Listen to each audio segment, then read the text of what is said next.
Il ne le dit pas. Il ne le montre pas toujours. Parfois, il paraît distrait, distant, voire indifférent. Pourtant, il y a quelque chose dans les petits gestes, dans les silences lourds de sens, dans sa présence, quand tout compte vraiment, qui en dit plus que n'importe quelle parole. Pour beaucoup d'hommes, l'amour est un territoire obscur au plus profond de l'âme, et souvent, ils aiment bien plus qu'ils ne s'en rendent compte consciemment. Cette vidéo plonge au cœur de ce mystère. Il existe un signe particulier, un indice subtil mais puissant, qui échappe à la logique ordinaire et révèle cet amour caché. Et lorsque vous savez le décrypter, vous voyez avec les yeux de l'âme. Selon Carl Jung, nous allons explorer comment son inconscient peut crier ce que sa bouche n'arrive pas à exprimer. Si vous sentez qu'il y a quelque chose de plus, commentez maintenant. Je fais confiance aux signes invisibles de l'amour. Carl Jung pensait qu'une grande part de nos attitudes et de nos émotions est gouvernée par des contenus inconscients, souvent méconnus de nous-mêmes. Dans le domaine amoureux, cette idée prend une force particulière. Quand un homme aime sans en avoir conscience, il obéit à des impulsions et à des symboles intérieurs qui échappent à sa raison. Cet amour non avoué peut s'analyser à la lumière de quelques notions clés de la psychologie analytique. La projection en est la première. En se fascinant pour une femme, l'homme projette sur elle des aspects inconscients de sa propre âme, notamment l'archétype de l'anima, qui représente le principe féminin dans sa psyché. Cette projection peut susciter l'admiration, le conflit, voire le retrait, car sans le savoir, il se confronte à des parts de lui-même. La notion d'ombre intervient également. L'amour qu'il éprouve sans le comprendre peut être dissimulé par des défenses psychiques, des insécurités ou des blessures non cicatrisées.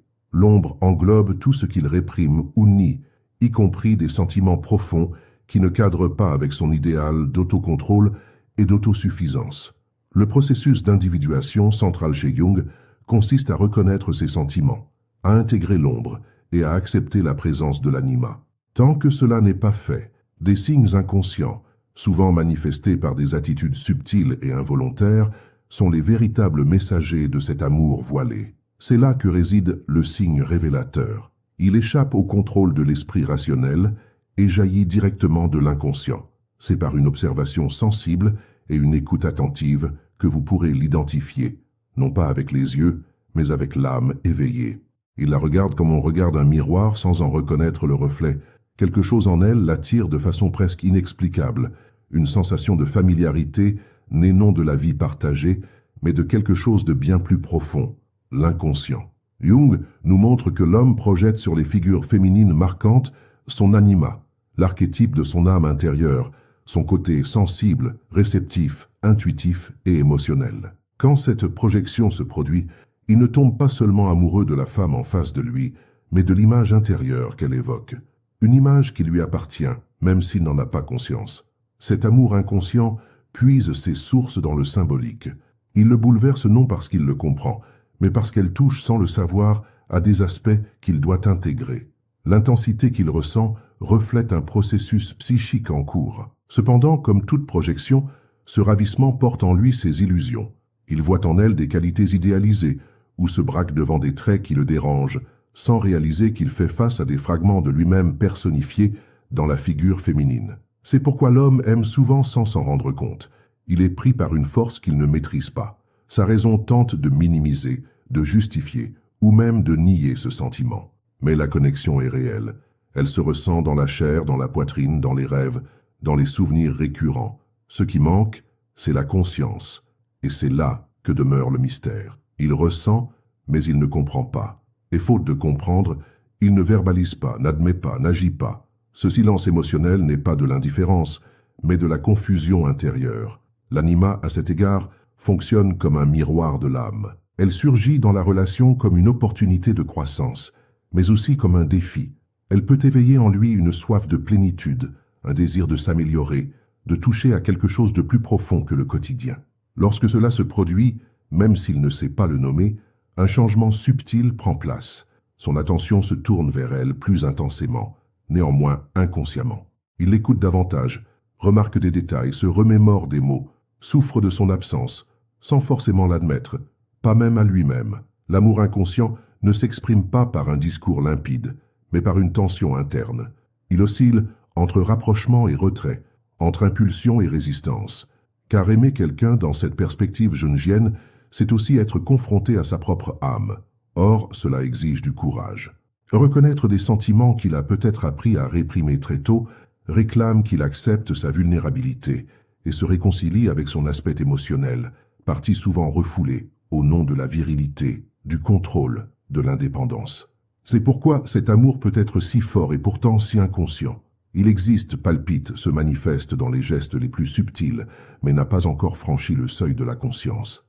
La femme, dans ce processus, peut ressentir cette affection instinctivement, percevant des signes inexplicables, mais limpides pour qui prête l'oreille du cœur. Comprendre l'anima, c'est comprendre que l'amour masculin ne débute pas toujours par une reconnaissance raisonnée. Il émane de couches profondes de l'être et nécessite d'être accueilli avec douceur et patience. Lorsqu'il gagne en maturité, cet amour inconscient peut se transformer en sentiment intégré, conscient et porteur de transformation. Mais jusque-là, c'est une voie silencieuse, quasi secrète, guidée par symboles, rêves, émotions vagues et pulsions insondables. C'est dans ce domaine du non-dit que réside la vérité la plus profonde. Il peut aimer bien plus qu'il ne le reconnaît. Et c'est par l'archétype de l'anima que cette réalité commence à prendre forme, même masquée, même niée, mais toujours présente, telle une voix chuchotée par l'âme. L'inconscient parle un langage silencieux. Il ne s'exprime pas par les mots, mais par les gestes, les attitudes, les lapsus, les choix subtils. Quand un homme aime sans le savoir, cet amour échappe à la raison et s'insinue dans son comportement quotidien, comme si quelque chose en lui voulait, de manière presque enfantine, révéler ce qu'il n'a pas encore compris. C'est dans cet espace extraverbal que se situe sa véritable carte émotionnelle. Carl Jung affirmait que l'inconscient ne ment jamais. Même si la conscience élabore des récits défensifs, le corps, le regard, le ton de la voix et les actions dévoilent des vérités profondes. Ainsi, même s'il prétend ne pas être amoureux ou s'efforce de maintenir une distance affective, des signes trahissent le contraire, non pas parce qu'il ment, mais parce qu'il est mu par quelque chose de plus grand que sa conscience. L'amour, dans ce contexte, peut se manifester par des gestes apparemment anodins. Il se rappelle d'un détail que vous lui avez confié des semaines auparavant, mentionne quelque chose que vous appréciez sans que vous n'en ayez reparlé récemment, surgit dans les moments où vous en avez le plus besoin, sans y être invité. Ce sont des actes spontanés, sans grand discours, mais porteurs d'une charge symbolique immense. Son inconscient chemine vers vous, cherchant à établir un lien, même s'il n'en a pas conscience. Le corps aussi s'exprime. La façon dont il vous regarde quand il croit que vous ne regardez pas.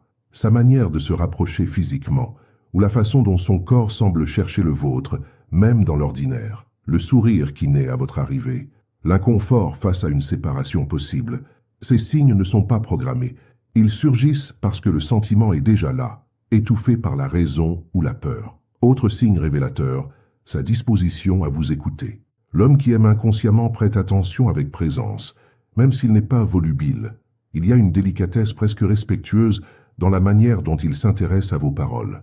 Ce n'est pas juste de la politesse ou un intérêt passager, c'est son inconscient qui répond à votre présence comme si elle avait une signification particulière, comme s'il ressentait une profondeur qu'il ne peut nommer, mais qu'il perçoit intensément. Il est important de comprendre que ces signes ne relèvent pas d'une manipulation émotionnelle. Ce ne sont pas des artifices de séduction, ce sont plutôt les symptômes de l'âme qui s'expriment à travers la matière. Jung considérait le comportement humain comme l'écho symbolique de processus psychiques plus vastes. Quand un homme aime plus qu'il ne le perçoit, il devient le canal d'un sentiment qui le traverse.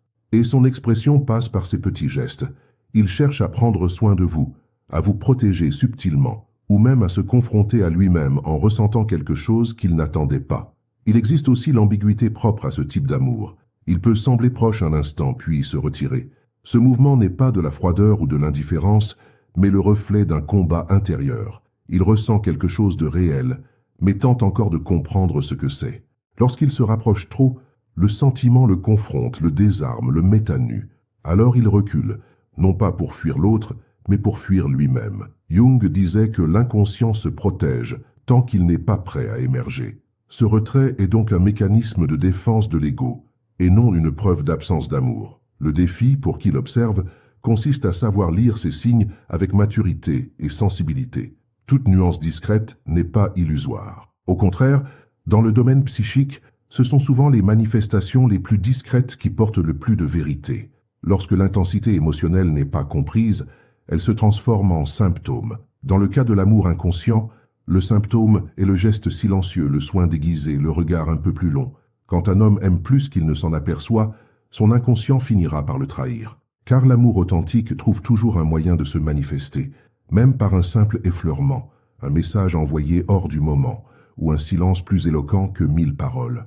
Au plus profond de nombreux hommes vit une ombre silencieuse, faite de sentiments non vécus, de blessures non guéries et de peurs inavouées. Cette ombre, selon Jung, représente tout ce que l'individu rejette en lui-même et inclut souvent sa capacité à aimer profondément. Non pas parce qu'il est incapable d'aimer, mais parce que, à un moment de sa vie, aimer est devenu dangereux. Livrer son cœur a été associé à la douleur, la vulnérabilité a été punie, le sentiment a été étouffé. Ainsi, il a appris à dissimuler son amour dans l'ombre. La peur d'aimer est presque toujours liée à la peur d'être vu. Quand un homme aime, il devient transparent. Ses sentiments se dévoilent, ses défenses tombent, et il se confronte à une vulnérabilité potentiellement dangereuse. Pour beaucoup, cette exposition va à l'encontre de leur quête de sécurité. Aimer devient donc une menace pour le contrôle qu'ils ont tant cultivé. Jung enseignait que le face-à-face avec l'ombre est l'un des obstacles les plus redoutables dans le processus d'individuation, et cela inclut reconnaître que l'amour, ce sentiment grandiose et lumineux, peut aussi avoir été refoulé. Beaucoup d'hommes qui aiment inconsciemment ne s'en rendent pas compte, parce que le sentiment a été relégué dans des zones plus profondes. Ils manifestent de l'affection, de la présence, de l'attention, sans pouvoir mettre un mot dessus. C'est comme s'ils marchaient tés dans le noir à l'intérieur d'eux-mêmes. L'amour est là, mêlé à la peur, au doute, à la honte. C'est pourquoi leurs réactions sont parfois contradictoires. Ils se rapprochent, puis se détournent, montrent leur attachement, puis le nient, vous regardent intensément, puis détournent le regard. Ils aiment, mais ne s'autorisent pas à le reconnaître. Cette ombre émotionnelle se nourrit aussi de croyances culturelles. Dès l'enfance, beaucoup d'hommes apprennent à réprimer leurs sentiments, à ne pas pleurer, à ne pas montrer de faiblesse. Dans ce contexte, aimer devient féminin, vulnérable, contraire à l'idéal masculin. Ainsi, même s'ils ressentent une forte intensité, leur psyché la bloque, poussant ce sentiment dans l'ombre. Et plus il est réprimé, plus il cherche à s'exprimer indirectement, à travers des gestes, des rêves, des lapsus émotionnels.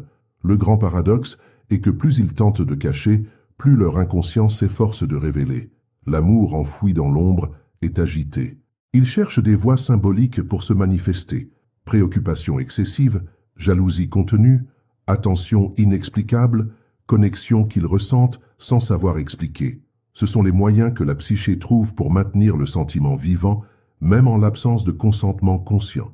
Cet homme, en aimant sans le savoir, mène une lutte intérieure. Il oscille entre le besoin de contrôle et l'élan de la passion, entre l'image qu'il s'est forgée de lui-même, forte, autonome, rationnelle, et l'expérience émotionnelle qui remet tout en question. L'ombre n'est pas une ennemie, elle est une invitation à la guérison. Jung affirmait qu'on ne devient pas lumineux en imaginant la lumière, mais en rendant consciente l'obscurité. Pour lui, prendre conscience de son amour est un acte de bravoure. Pour l'entourage, cette dynamique peut paraître déconcertante. Comment quelqu'un peut-il tant donner sans rien avouer? Mais c'est précisément dans ce paradoxe que réside la clé. Il aime, mais il craint la fragilité. Il aime, mais redoute d'être pleinement vu. Il aime, mais refuse de nommer ce sentiment comme une force sûre en lui. Le chemin pour qu'il intègre cet amour passe par une quête intérieure profonde. Il doit revisiter son histoire, ses peurs, ses blessures. Il doit remettre en question les modèles de masculinité qu'on lui a imposés. Il doit comprendre qu'aimer n'est pas perdre le contrôle, mais consentir à vivre quelque chose de plus vaste que l'ego. Et quand ce processus débute, l'amour dissimulé dans l'ombre commence à émerger, encore timide, encore hésitant, mais avec la possibilité d'être vécu pleinement. Jusque-là, ses actes continueront de dire ce qu'il ne sait pas formuler. Son inconscient continuera d'envoyer ses signes, implorant qu'on les perçoive, qu'on les accepte, qu'on les laisse exister. Et il appartient à la sensibilité de l'autre de comprendre qu'au-delà du silence, au-delà de la froideur apparente, bat un cœur qui aime, même si cet amour demeure dans l'ombre de l'inconscient. Dans un monde saturé de mots vides, un geste parle plus fort que n'importe quelle déclaration. La présence. Quand un homme aime plus qu'il ne le voit, son inconscient refuse qu'il s'éloigne complètement. Il peut ne pas dire « je t'aime », peut ne pas savoir le formuler, peut même adopter une façade de rationalité et de détachement. Mais il y a un moment où tout cela cède la place à un comportement instinctif, incontrôlable, et, pour cette raison même, authentique. Il est là. Quand vous avez besoin de lui, il apparaît. Quand le monde se tait, il reste. La présence est le signe indubitable. Jung nous enseigne que la psyché est symbole. Et parmi tous les symboles de l'affection, aucun n'est plus clair que la permanence face à la vulnérabilité de l'autre. L'homme qui aime inconsciemment ne part pas quand vous vous effondrez, ne disparaît pas quand vous souffrez, n'évite pas quand vous avez besoin de soutien. Sans même savoir pourquoi, il sent qu'il doit être là. Et cette force qui le pousse ne vient pas de l'ego, mais de l'âme. La présence ne se limite pas au corps. Elle est énergétique, émotionnelle, attentive. Il n'est peut-être pas le plus éloquent, ni le plus romantique, mais il capte ce que vous ressentez. Il remarque les inflexions de votre voix, les silences, vos besoins de calme ou de compagnie. Il se soucie de vous. Et surtout, il agit. Parfois un simple geste. Vous apportez quelque chose que vous aimez, vous accompagner dans une activité qui ne l'intéresse pas, suffit à prouver que c'est l'inconscient qui parle, cherchant à se connecter à votre âme, même sans comprendre que cet élan est amour. Ce type de présence ne se joue pas, il ne se répète pas, il n'est pas calculé, il est spontané, car il jaillit de l'inconscient. Jung disait que nous sommes animés par des forces intérieures bien plus puissantes que nous l'imaginons, et que l'inconscient trouve toujours des chemins pour se manifester, même quand l'ego tente de tout régenter. Ainsi, l'homme qui ignore qu'il aime agit parfois avec plus de profondeur que ceux qui professent l'amour en parole. Il arrive souvent qu'un tel homme soit surpris par son propre dévouement, par son attention. Il peut justifier sa présence en avançant que ce n'est qu'amitié, politesse, souci passager. Mais au fond, il sent quelque chose. Il ressent un malaise si vous vous éloignez, une anxiété si vous souffrez, un besoin d'être à vos côtés, même sans savoir quoi dire. Ce sentiment encore voilé est l'amour tenté d'émerger. Pour l'observateur, la clé se situe dans l'écoute sensible. Apprendre à percevoir au-delà des mots, à reconnaître la langue du soin silencieux, c'est dévoiler l'amour dans sa forme la plus honnête. La présence qui transcende les mots est une déclaration implicite d'engagement affectif. Pas un engagement formel, mais une offrande instinctive de ce que le cœur n'a pas encore formulé. Cette présence résiste également à l'épreuve du temps. Elle ne disparaît pas face aux épreuves, ne s'efface pas dans les périodes troublées, ne cherche pas de gratification immédiate. L'homme qui aime inconsciemment reste, car quelque chose en lui comprend que votre présence est nécessaire, même s'il ne peut l'expliquer, même s'il lutte contre cet élan. Son âme a déjà reconnu ce lien. Jung affirmait que l'être humain aspire à la totalité et que le véritable amour est un pont vers cette complétude. Même inconscient, il guide l'homme vers l'union, l'empathie, la transformation. La présence qu'il offre est en ce sens un symbole du processus d'individuation à l'œuvre. Sans le savoir, il devient plus entier à travers la connexion qu'il noue avec vous. L'essentiel est de ne pas idéaliser les absences ni d'excuser les désintérêts. La présence qui fait signe à l'amour inconscient est constante, cohérente, silencieuse et authentique. Elle peut sembler déroutante pour qui la ressent, mais elle est limpide pour qui regarde avec l'âme. Et lorsque vous reconnaissez ce signe, vous comprenez que ce n'est pas l'ampleur des gestes qui révèle l'amour, mais l'insistance délicate de la présence. Il peut n'avoir rien dit, rien écrit, rien planifié, mais il est là, toujours, d'une manière qu'il ne saisit pas lui-même, parce que son âme a déjà fait son choix. Et c'est sa présence qui dévoile la plus profonde vérité de ce qui n'a pas encore pu être formulé. L'amour inconscient est l'une des expressions les plus authentiques de l'âme. Il échappe au contrôle, ne tient pas dans les mots et se cache parfois même à celui qui le ressent. Mais pour l'observateur sensible, les signes sont clairs. La projection de l'anima, les gestes subtils, la lutte avec l'ombre émotionnelle et par-dessus tout, la présence constante, tout cela révèle un amour qui existe, même s'il n'est pas encore pleinement conscient. Carl Jung nous a appris que le chemin de la conscience passe par la reconnaissance de ce qui est caché. Cela vaut aussi pour l'amour. Quand un homme aime plus qu'il ne le perçoit, il initie en réalité un processus profond de transformation intérieure. Chaque geste, chaque silence, chaque attention est un murmure de l'inconscient qui dit « Je suis là même si je ne comprends pas pourquoi ». Reconnaître cet amour est un exercice d'âme, d'écoute et de présence. Si ce contenu a éveillé quelque chose en vous, abonnez-vous dès maintenant et activez les notifications. Et ne partez pas sans regarder la vidéo qui s'affiche ici. Elle est la prochaine étape de votre voyage vers l'amour véritable et la connaissance de soi. La transformation commence par le regard qui voit au-delà des mots.